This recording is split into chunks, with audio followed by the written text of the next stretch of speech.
നമ്മളെ കഴിഞ്ഞ ദിവസം ബോബി ചെമ്മണ്ണൂരിനെ അറസ്റ്റ് ചെയ്ത വാർത്തയുമായി ബന്ധപ്പെട്ടുകൊണ്ട് ഇപ്പോൾ CPM-ന്റെ ഭരണ നേട്ടമായിട്ട് ആഘോഷിക്കുന്ന ഒരു കാഴ്ചയാണ് കാണാൻ സാധിക്കുന്നത്. എന്തായാലും ഇതൊരു PR വർക്കാണോ എന്ന് ഈ ബോബി ചെമ്മണ്ണൂരിനെ അറസ്റ്റ് ചെയ്തുകൊണ്ടൊരു സ്ത്രീകൾക്ക് വേണ്ടി വനിതകളുടെ സുരക്ഷിതത്വം നീതി ഉറപ്പാക്കാൻ വേണ്ടിയായി പ്രവർത്തിക്കുന്ന ഒരു പ്രസ്ഥാനമാണ്, അല്ലെ ഒരു ഭരണകൂടമാണ് ഇപ്പോൾ നിലവിലുള്ളത് എന്ന് സാമൂഹിക മാധ്യമങ്ങളിലും പൊതുവെ ആ ഒരു കേരള രാഷ്ട്രീയത്തിൽ മൊത്തത്തിൽ അത്തരത്തിലൊരു ട്രെൻഡ് ഉണ്ടാക്കാൻ വേണ്ടിയായിരുന്നോ ഈ അറസ്റ്റ് എന്ന് ചില അവസരത്തിൽ ഇത്തരം സ്പീച്ചുകൾ കാണുമ്പോൾ നമുക്ക് സംശയം തോന്നിപ്പോവാണ്. എന്തായാലും നമുക്ക് കുറച്ച് ഭാഗങ്ങൾ കാണാം ആ ഒരു വീഡിയോ. സ്ത്രീയുടെ അഭിമാനത്തെ ചോദ്യം ചെയ്യുന്ന വാക്കോ നോക്കോ പ്രവൃത്തിയോ ഉണ്ടായാൽ അതിലെല്ലാം കർക്കശമായ നിലപാട് തന്നെ സ്വീകരിച്ചു പോവുകയാണ്. എല്ലാ പൊതു ഇടങ്ങളും അതെ, നിങ്ങൾ സ്ത്രീകളുടെ വിഷയത്തിൽ സ്ത്രീകൾക്കെതിരെ ഒരു കമന്റ് പോലും പാടില്ല. അത്തരം കമന്റുകൾ ബോച്ചയാണെങ്കിലും ഞങ്ങൾ ചോദ്യം ചെയ്യപ്പെടുക തന്നെ ചെയ്യും. സർക്കാർ ഒപ്പമുണ്ട് എന്ന വാഗ്ദാനമാണ് സ്ത്രീ സമൂഹത്തിന് ഈ സർക്കാർ നൽകുന്നതെങ്കിൽ തീർച്ചയായും അതിനെ സ്വാഗതം ചെയ്യുന്നു. പക്ഷെ നമുക്ക് പറയാനുള്ള ആ സ്ത്രീ സമൂഹത്തിലെ ഇപ്പോൾ നമ്മുടെ ഹണി റോസ് നേരിട്ട് മുഖ്യമന്ത്രിയുടെ അടുത്ത് പരാതിയുമായി ബന്ധപ്പെട്ടുകൊണ്ട് മുഖ്യമന്ത്രിയുടെ അടുത്ത് വന്നു സംസാരിച്ചു, പരാതി ബോധ്യപ്പെടുത്തി എന്നൊക്കെ ഹണി റോസ് തന്നെ അവകാശപ്പെടുന്നു. അപ്പോൾ മുഖ്യമന്ത്രിക്ക് നേരിട്ട് പരാതി കേൾക്കാനും അതോടൊപ്പം തന്നെ ആ പരാതിയുടെ അടിസ്ഥാനത്തിൽ മണിക്കൂറുകൾ കൊണ്ട് നടപടിയെടുക്കാൻ കഴിയുമെന്ന് കൂടി നമുക്ക് മനസ്സിലാക്കാൻ ഈ ഒരു വാർത്ത, ഈ ഒരു ബോബി ചെമ്മണ്ണൂരിൻ്റെ അറസ്റ്റ് സഹായകമായിട്ടുണ്ട്. അതായത് സ്ഥാനമാനങ്ങളോ സമ്പത്തോ കോടീശ്വരനോ ശതകോടീശ്വരനോ വലിയ ബിസിനസ് സംരംഭകനോ ആയാൽ അതൊന്നും ഇവിടെ വിഷയമല്ല. സ്ത്രീ സുരക്ഷയെ അല്ലെ സ്ത്രീയെ മോശമായി ചിത്രീകരിച്ചാൽ അല്ലെങ്കിൽ വേറെന്തെങ്കിലും രീതിയിൽ രാജ്യത്ത് കേരളത്തിൽ കലാപം ഉണ്ടാക്കാൻ അല്ലെ വംശീയത ഒക്കെ പ്രകടിപ്പിച്ചാൽ അറസ്റ്റ് ചെയ്യും. അതിന് ഇവിടെ ഒരു തടസ്സങ്ങളും ഇല്ല എന്ന് ബോധ്യപ്പെടുത്തുന്ന പോലീസ് സംവിധാനവും ആഭ്യന്തരവും അത്രത്തോളം ശക്തമാണ് എന്ന് മനസ്സിലാക്കാൻ പറ്റുന്ന ഒരു സാഹചര്യവും കൂടിയായിരുന്നു സത്യത്തിൽ ബോച്ചയുടെ അറസ്റ്റ്. കോടതിയും വളരെ കൃത്യമായിട്ട് ആ വിഷയവുമായി ബന്ധപ്പെട്ട് വളരെ കണിശമായിട്ടുള്ള നിലപാടുകളും എടുത്തു. ഇതേ രീതിയിലുള്ള ഒരു സംവിധാനം ഇങ്ങനെ തുടർന്നു പോവുകയാണെങ്കിൽ നമ്മുടെ രാജ്യത്ത്, നമ്മളെ കേരളം എത്ര മനോഹരമായേനെ എന്ന് നമ്മൾ സംശയിച്ചു പോവുകയാണ്. അത്തരത്തിലുള്ള സ്ത്രീകൾക്ക് കിട്ടുന്ന ഈ സ്ത്രീകളായ ആളുകളെ ഈ രീതിയിൽ അധിക്ഷേപിക്കുന്ന ആളുകൾക്ക് കിട്ടുന്ന ശിക്ഷ മണിക്കൂറുകൾ കൊണ്ട് 6 ദിവസമാണെങ്കിൽ 6 ദിവസം റിമാൻഡിൽ പാർപ്പിക്കാൻ, അതുമായി ബന്ധപ്പെട്ടുകൊണ്ട് അറസ്റ്റ് ചെയ്ത് ഒരു മുൻഗണനയും ഒരു പരിഗണനയും നൽകാതെ, ഒരു പ്രിവിലേജ് നൽകാതെ അറസ്റ്റ് ചെയ്തപ്പോൾ ഇത്തരത്തിൽ മറ്റുള്ള ആളുകൾക്കും നീതിയൊക്കെ കിട്ടണമെന്ന് സ്വാഭാവികമായി സമൂഹത്തിലെ ആളുകൾ അസൂയപ്പെട്ടു പോയിട്ടുണ്ടെങ്കിൽ അവരൊന്നും കുറ്റം പറയാൻ സാധിക്കില്ല. എന്നാൽ അതിന് മുന്നേ നടന്ന സംഭവ വികാസങ്ങളിൽ അത്തരം വിഷയങ്ങളുണ്ടോ എന്ന് നമ്മൾ പരിശോധിക്കേണ്ടതുണ്ട്.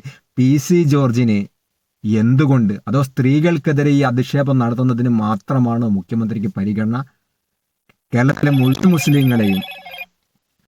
കേരളത്തിലെ മുഴുവൻ മുസ്ലിങ്ങളെയും ഭീകരവാദിയാക്കിക്കൊണ്ട് ഇവരെയൊക്കെ പാകിസ്ഥാനിലേക്ക് കയറ്റുമതി ചെയ്യണം, പാകിസ്ഥാനിലേക്ക് നാട് കടത്തണമെന്ന് വളരെ അർത്ഥശങ്കയ്ക്ക് ഇടയില്ലാതെ കൃത്യമായി നിലപാട് പറഞ്ഞ ജനം TV എന്ന് പറയുന്ന ചാനലിൽ ആങ്കറോട് കൃത്യമായി നിലപാട് പറഞ്ഞ, കൃത്യമായ തൻ്റെ വംശീയത പറഞ്ഞ, അത് കേട്ട് ചിരിച്ച് അതേ മൗനം സമ്മതമാക്കിക്കൊണ്ട് കൈയടിച്ച് പ്രോത്സാഹിപ്പിക്കുന്ന ആ ആങ്കർക്കുമെതിരെയും കേസ് വന്നില്ല. അതായത് ഹണി റോസിനെ ചില ആളുകൾക്ക് പ്രത്യേക താല്പര്യമുണ്ട്, മുഖ്യമന്ത്രിക്ക് മാത്രം അല്ലെ മറ്റുള്ള ആളുകൾക്ക് ഹണി റോസിനുള്ള താല്പര്യം. എന്തുകൊണ്ട് നീതി നിഷേധിക്കപ്പെടുന്ന ഇത്തരം കേസുകളിൽ മുസ്ലിങ്ങളെ മൊത്തം വർഗീയവാദിയും ഭീകരരോഗം ചിത്രീകരിക്കുന്ന PC ജോർജിനെ അറസ്റ്റ് ചെയ്യുന്നില്ല? PC ജോർജ് ഇനി ഹണി റോസ് പരാതിപ്പെട്ട് കഴിഞ്ഞാൽ മാത്രമാണോ നടപടിയെടുക്കുമെന്ന് നിർബന്ധ ബുദ്ധിയുണ്ടോ? ഇനി അത്തരത്തിൽ നിർബന്ധ ബുദ്ധിയുണ്ടെങ്കിൽ മുസ്ലിം സമൂഹം അണീറോസിനെ കൊണ്ട് വേണമെങ്കിൽ ഈ വിഷയവുമായി ബന്ധപ്പെട്ടുകൊണ്ട് PC ജോർജിനെ അറസ്റ്റ് ചെയ്യാൻ ജനം TV-യിൽ അത്തരം പരിപാടികൾ സംഘടിപ്പിച്ചുകൊണ്ട് അതിനെതിരെ ഒരു ആങ്കർ, ഒരു പത്രപ്രവർത്തകനല്ല, ഒരു മാധ്യമ പ്രവർത്തകൻ എന്നൊക്കെ പറയുമ്പോൾ ഇത്തരത്തിലുള്ള വംശീയതൊക്കെ പറയുമ്പോൾ, സാർ ഇത്തരം വിഷയങ്ങളോട് ഞങ്ങൾ യോജിക്കുന്നില്ല, താങ്കളുടെ നിലപാട് മാറ്റണം, ഇത് അങ്ങേയറ്റം കടന്ന കൈയാണ്, മുസ്ലിം സമൂഹത്തെ മൊത്തം കുറ്റവാളിയാക്കി ചിത്രീകരിക്കുന്ന ഒരു നിലപാടാണ്, ആ നിലപാട് താങ്കൾ തിരുത്തണമെന്നാണ് ഒരു ജനാധിപത്യ ബോധമുള്ള, മതേതര ബോധമുള്ള, നിയമവാഴ്ചയെക്കുറിച്ച് കൃത്യമായ ബോധ്യമുള്ള, നീതി വ്യവസ്ഥയെക്കുറിച്ച് ബോധ്യമുള്ള ഒരു മാധ്യമ പ്രവർത്തകൻ പറയേണ്ടത്. പകരം അയാൾ ചിരിച്ചു തള്ളുകയാണ് ചെയ്തത്.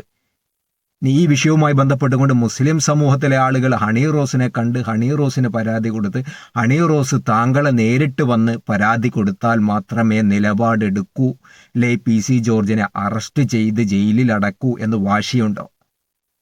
അത് കഴിഞ്ഞ് നങ്കരയിലെ ഗോപൻ സ്വാമിയുടെ സമാധി അല്ലെ കല്ലറ പൊളിക്കുന്ന വാർത്തയുമായി ബന്ധപ്പെട്ടുകൊണ്ട് കലക്ടർ, പോലീസ് ഉദ്യോഗസ്ഥന്മാർ കൃത്യമായി അവിടെയുള്ള നാട്ടുകാരും ബന്ധപ്പെട്ട കുടുംബക്കാരൊക്കെ കൊടുത്ത പരാതിയുടെ അടിസ്ഥാനത്തിൽ നിയമ നടപടി സ്വീകരിക്കുമ്പോൾ അവിടെയും നിരപരാധികളായ മുസ്ലിങ്ങളെ മൊത്തം വലിച്ചിഴക്കുന്ന ഒരു കാഴ്ചയാണ് നമ്മൾ കണ്ടത്.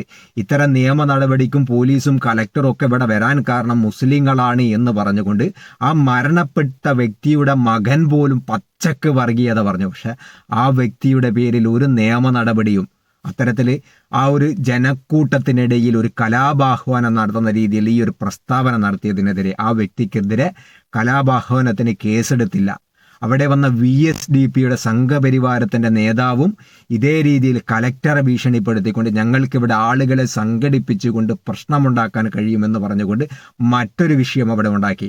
അതോടൊപ്പം തന്നെ ഗിരീഷ് എന്ന് പറയുന്ന ഒരു ക്ഷേത്ര കമ്മിറ്റിയുടെ സംസ്ഥാന ഭാരവാഹിയാണെന്നൊക്കെ പറഞ്ഞുകൊണ്ട് സ്വയം പരിചയപ്പെടുത്തിയ അഡ്വക്കേറ്റും അവിടെയും വന്നിട്ട് ഇതേ രീതിയിൽ പരാതി കൊടുത്ത ആളുകളെ തന്തയുടെ സർട്ടിഫിക്കറ്റ്, തന്തയില്ലാത്തവനാണ് കൊടുത്തവൻ ധൈര്യമുണ്ട് എൻ്റെ മുന്നിൽ വന്ന് നിൽക്കണമെന്നൊക്കെ പറഞ്ഞുകൊണ്ട് വെല്ലുവിളി നടത്തി. അവിടെയും ഒരു കലാപാഹ്വാനത്തിന് ഇത്തരം ആളുകൾ സംഘടിച്ച സമയത്ത് അവിടെ ഒരു കലാപത്തിന് വേണ്ടി ശ്രമം നടത്തി ഇയാൾക്കെതിരെയും കേസെടുത്തില്ല. കഴിഞ്ഞില്ല. മാധ്യമങ്ങളിൽ വന്നിട്ട് ചില ആളുകൾ, ഇതേ ഹിന്ദു ഐക്യവേദിയുടെ ആളുകൾ പറഞ്ഞു SDP ഉൾപ്പെടെയുള്ള തീവ്ര സംഘടനയിലെ ആളുകൾ ഇവിടെ സംഘടിച്ചിരുന്നു, മറ്റുള്ള മുസ്ലിങ്ങളാണ് അവിടെ വിഷയമുണ്ടാക്കിയത്, അവരാണ് ഇവിടെ പ്രകോപനമുണ്ടാക്കിയത് എന്ന് പറഞ്ഞുകൊണ്ട് പച്ചവർഗീയത. ഒരു മുസ്ലിം നാമധാരി പോലും ആ പരാതിക്കാരിൽ ഉണ്ടായിരുന്നില്ല. അവിടെ അഭിപ്രായം മാധ്യമങ്ങളോട് പറഞ്ഞവരിൽ പോലും അമുസ്ലിങ്ങളായ ആളുകളും മറ്റുള്ള ആളുകളൊക്കെയാണ്. എന്നിട്ട് പോലും മുസ്ലിം സമൂഹത്തിന് ഒരു റോളുമില്ലാത്ത വിഷയത്തിലും അവിടെയും മുസ്ലിങ്ങളെ തിരികെ കയറ്റിക്കൊണ്ട് അവിടെയും ന്യൂനപക്ഷങ്ങൾക്കിടയിലെ ന്യൂനപക്ഷത്തെ ശത്രുവാക്കി ഭൂരിപക്ഷങ്ങളിടയിലേക്ക് ചിത്രീകരിക്കാനുള്ള ശ്രമമാണ് സംഘപരിവാരം നടത്തിയത്. അവിടെയും ഒരു പരാതി എടുത്തത് നമുക്ക് കാണാൻ സാധിക്കുന്നില്ല. ഹണി റോസിന് കിട്ടുന്ന നീതിബോധം, മുഖ്യമന്ത്രിക്കുള്ള നീതിബോധം ഹണി റോസിന്റെ കാര്യത്തിൽ ഉണ്ടാകുമ്പോൾ മറ്റുള്ള ആളുകളുടെ കാര്യത്തിൽ അത് ഉണ്ടാവുന്നില്ല. അവിടെയൊക്കെ കണ്ണടച്ച് പൂച്ച പാല് കുടിക്കുന്നത് പോലെ, മുഖ്യമന്ത്രി കണ്ണടച്ച് പാല് കുടിക്കുന്നത് പോലെ സംഘപരിവാരത്തിന് അനുകൂലമായ സാഹചര്യം ഉണ്ടാക്കി കൊടുക്കുന്ന ഒരു കാഴ്ചയാണ് നമുക്ക് കാണാൻ സാധിക്കുന്നത്. ഇപ്പോൾ സ്ത്രീ വിഷയവുമായി ബന്ധപ്പെട്ടുകൊണ്ട് സ്ത്രീകൾക്കെതിരെ അതിക്രമം നടന്നു കഴിഞ്ഞാൽ സ്ത്രീ വിഷയവുമായി ബന്ധപ്പെട്ടുകൊണ്ട് കൃത്യമായ നിലപാടൊക്കെ എടുക്കുന്നതാണ് പറയുന്നത്. എന്നാൽ കഴിഞ്ഞ കാല CPMന്റെ ചില കുസൃതികൾ, CPM പ്രവർത്തകരായിരുന്ന കുറേ ആളുകളുടെ കുസൃതികൾ, ബന്ധപ്പെട്ട നേതാക്കളിൽപ്പെട്ട ആളുകൾ, നേതാക്കളുടെ മക്കളുടെ ചില കുസൃതികളുടെ വാർത്ത കൂടി നമ്മൾ ജസ്റ്റ് ഒന്ന് കാണിച്ചതിന് ശേഷം നമ്മൾ ഈ ഒരു വീഡിയോ ഇവിടെ അവസാനിപ്പിക്കും. ഭീഷണിപ്പെടുത്തുകയും ശരീരത്തിൽ കടന്നു പിടിക്കുകയും ചെയ്തുവെന്നാണ് പരാതി. ഇരിങ്ങാലക്കുടയിലെ DYFI നേതാവിന്റെ പീഡനം പോലീസിൽ പരാതിപ്പെടാൻ ഒരുങ്ങിയപ്പോൾ പാർട്ടി നേതാക്കൾ ഇടപെട്ട് തടഞ്ഞുവെന്ന് പരാതിക്കാരിയായ യുവതി. പറശ്ശിനിക്കടവ് കൂട്ടബലാത്സംഗ കേസിൽ DYFI നേതാവടക്കം 8 പേരെ പോലീസ് കസ്റ്റഡിയിലെടുത്തു. 10ാം ക്ലാസ്സുകാരിയെ കൂട്ടബലാത്സംഗം ചെയ്തുവെന്നാണ് കേസ്. DYFI 7കാരിയെ പീഡിപ്പിച്ച DYFI പ്രവർത്തകൻ മനു മനോജ് അറസ്റ്റിൽ. വീട്ടമ്മയെ ലൈംഗികമായി പീഡിപ്പിച്ചെന്ന പരാതിയിൽ പാലക്കാട് മണ്ണാർക്കാട്ട് CPM പ്രാദേശിക നേതാവ് അറസ്റ്റ്. CPM ഓഫീസിൽ പീഡിപ്പിക്കപ്പെട്ടെന്ന യുവതിയുടെ പരാതിയിൽ പോലീസ് അന്വേഷണം തുടങ്ങി. CPM സംസ്ഥാന സെക്രട്ടറി കോടിയേരി ബാലകൃഷ്ണന്റെ മകൻ ബിനോയ് കോടിയേരിക്കെതിരെ മുംബൈയിൽ ബലാത്സംഗ കുറ്റത്തിന് കേസെടുത്തു. ഡാൻസ് ബാർ ജീവനക്കാരിയായ ബീഹാർ സ്വദേശിനിയുടെ പരാതിയിലാണ് കേസ്. വിവാഹ വാഗ്ദാനം നൽകി വർഷങ്ങളോളം പീഡിപ്പിച്ചെന്നാണ് കേസ്. കുണ്ടറയിൽ വീട്ടമ്മയെ പീഡിപ്പിച്ചുവെന്ന കേസിൽ CPM നേതാവിനെതിരെ നടപടി. കുണ്ടറ ഏരിയ കമ്മിറ്റി അംഗം രമേഷ് കുമാറിനെ പാർട്ടിയിൽ നിന്ന് സസ്പെൻഡ് ചെയ്തു. 20ഓളം സ്കൂൾ വിദ്യാർത്ഥിനികളെ ലൈംഗികമായി പീഡിപ്പിച്ചതിന് CPM നേതാവിന്റെ സഹോദരൻ അറസ്റ്റ്. തിരുവനന്തപുരം വിഴിഞ്ഞത്ത് വീട്ടമ്മയെ പീഡിപ്പിച്ച കേസിൽ CPM പ്രാദേശിക നേതാവ് അറസ്റ്റിൽ. CPM വിഴിഞ്ഞം ബ്രാഞ്ച് സെക്രട്ടറിയായിരുന്ന സമീർ ഖാനാണ് പിടിയിലായത്. പീഡനക്കേസിൽ CPM ലോക്കൽ സെക്രട്ടറിക്കെതിരെ പോലീസ് കേസ്. എറണാകുളം ഏഴിക്കരയിൽ പാർട്ടി പഞ്ചായത്ത് അംഗം പീഡനക്കേസിലകപ്പെട്ടത് CPM-ന് തലവേദനയായിരുന്നു. ഏഴിക്കര പഞ്ചായത്ത് അംഗവും CPM മുൻ ബ്രാഞ്ച് സെക്രട്ടറിയുമായ ER സുനിൽരാജിനെതിരെയാണ് 14 വയസ്സുകാരിയായ പെൺകുട്ടി പോലീസിൽ പരാതി നൽകിയത്. കണ്ണൂർ ഇരിട്ടിയിൽ വയോധികയെ പീഡിപ്പിച്ച കേസിൽ CPM പ്രവർത്തകൻ അറസ്റ്റിൽ. രണ്ട് പെൺകുട്ടികളെ പീഡിപ്പിച്ചത് CPM ഏരൂർ ലോക്കൽ കമ്മിറ്റി അംഗവും DYFI മുൻ ജില്ലാ കമ്മിറ്റി അംഗവുമായ വ്യക്തിക്കെതിരെയാണ് പരാതി. വടകരയിൽ 2 CPM പ്രാദേശിക നേതാക്കൾക്കെതിരെ പീഡനക്കേസ്. 9ാം ക്ലാസ് വിദ്യാർത്ഥിനിയെ പീഡിപ്പിച്ചുവെന്ന പരാതിയിൽ CPM ബ്രാഞ്ച് സെക്രട്ടറി അറസ്റ്റിൽ. പാലക്കാട് പ്ലായംപള്ളം ബ്രാഞ്ച് സെക്രട്ടറിയും തേനാരി സ്വദേശിയുമായ സുനിലാണ് കസബ പോലീസിന്റെ പിടിയിലായത്. പാർട്ടി പ്രവർത്തകയെ പീഡിപ്പിച്ച് നഗ്നചിത്രം പകർത്തിയതിന് CPM ബ്രാഞ്ച് സെക്രട്ടറിക്കും DYFI പ്രവർത്തകനുമെതിരെ കേസ്. ഘട്ടത്തിലെല്ലാം നിങ്ങൾ ഉണർന്നു പ്രവർത്തിച്ചു. എടുത്തു പറയത്തക്ക പ്രവർത്തനമായിരുന്നു DYFI പ്രവർത്തകരുടെ ഭാഗത്തു നിന്ന് ഉണ്ടായത്. DYFIയുടെ പ്രവർത്തനത്തിന്റെ വ്യത്യസ്തങ്ങളായ മാതൃകകളായിട്ടാണ് ഇതെല്ലാം വന്നത്. ഷൊർണൂർ MLA PK ശശിക്കെതിരെ DYFI വനിതാ നേതാവിന്റെ ലൈംഗിക പീഡന പരാതി. യുവതിയുടെ പരാതിയിൽ 2 ആഴ്ചയ്ക്ക് ശേഷം CPIM നേതൃത്വം അന്വേഷണത്തിന് തീരുമാനിച്ചു. വടകരയിൽ ബ്രാഞ്ച് കമ്മിറ്റി അംഗത്തെ പീഡിപ്പിച്ച കേസിൽ CPM നേതാക്കളായ പ്രതികൾ കസ്റ്റഡിയിൽ. Muliyeri branch secretary PP ബാബുരാജും DYFI മേഖലാ സെക്രട്ടറി TP ലിജീഷുമാണ് പിടിയിലായത്. കോഴിക്കോട് മാവൂരിലെ പ്രകൃതിവിരുദ്ധ പീഡന കേസിൽ CPM പഞ്ചായത്ത് അംഗം K ഉണ്ണികൃഷ്ണൻ കീഴടങ്ങി. രാവിലെ 7 മണിയോടെ മാവൂർ സ്റ്റേഷനിൽ കീഴടങ്ങുകയായിരുന്നു. കഴിഞ്ഞ ദിവസം കോഴിക്കോട് പോക്സോ കോടതി ഉണ്ണികൃഷ്ണന്റെ മുൻകൂർ ജാമ്യം തള്ളിയിരുന്നു. ഡിസംബർ CPM ഓഫീസിൽ പീഡിപ്പിക്കപ്പെട്ടുവെന്ന യുവതിയുടെ പരാതിയിൽ പോലീസ് അന്വേഷണം തുടങ്ങി. ചെർപ്പളശ്ശേരി ഏരിയ കമ്മിറ്റി ഓഫീസിൽ വെച്ച് പീഡനത്തിനിരയായെന്നാണ് പരാതി. കഴിഞ്ഞ 16-ന് മണ്ണൂരിൽ വീട്ടമ്മയെ ലൈംഗികമായി പീഡിപ്പിച്ചെന്ന പരാതിയിൽ പാലക്കാട് മണ്ണാർക്കാട്ട് CPM പ്രാദേശിക നേതാവ് അറസ്റ്റിൽ.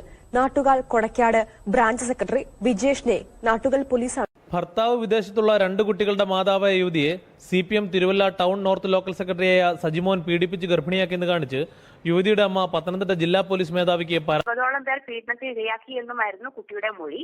ഈ മൊഴിയുടെ അടിസ്ഥാനത്തിൽ നടത്തിയ അന്വേഷണത്തിലാണ് ഇപ്പോൾ അച്ഛനുൾപ്പെടെ 7 പേരെ കൂടി